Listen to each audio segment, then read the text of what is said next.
இதுவரைக்கும் சினிமால அறிமுகமான வாரிசு நடிகர்கள் எல்லாருமே, அவங்கவங்க பேரண்ட்ஸ சினிமாவுல தான் இன்ஃப்ளூயன்ஸ் பண்ணி, அவங்கள புகழ் தேடுறா மாதிரி, சினிமாவுல அவங்க பேர எடுக்கிறதோ, இல்ல அவங்கள மாதிரி மேனரிசம்ஸ ஃபாலோ பண்றதோ, இல்ல அவங்கள மாதிரி ஒரு சில சீன்ல நடிக்கிறதோ பண்ணுவாங்க. இது எதுக்கு அப்டின்னா, அவங்கவங்க அப்பா, அம்மா மேல அவங்களுக்கு இருக்கிற பாசத்த திரைப்படம் மூலமா வெளிப்படுத்துவாங்க.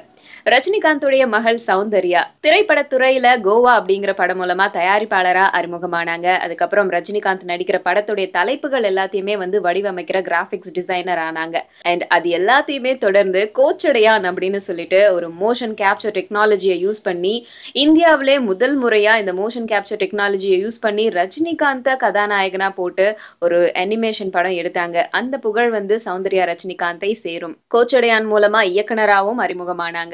இப்படிப்பட்ட சௌந்தர்யா அவங்களுடைய படத்துல அப்பா அம்மாவை இன்ஃப்ளூயன்ஸ் பண்ணிருக்காங்களா அப்படின்னா கிடையாது. ஆனா எது மூலமா அவங்க அப்பா அம்மா மேல இருக்கிற பாசத்தை வெளிப்படுத்தி இருக்காங்க அப்படின்னா அவங்க கையில லதா ரஜினி அப்படின்னு பச்சை குத்தி இருக்காங்க.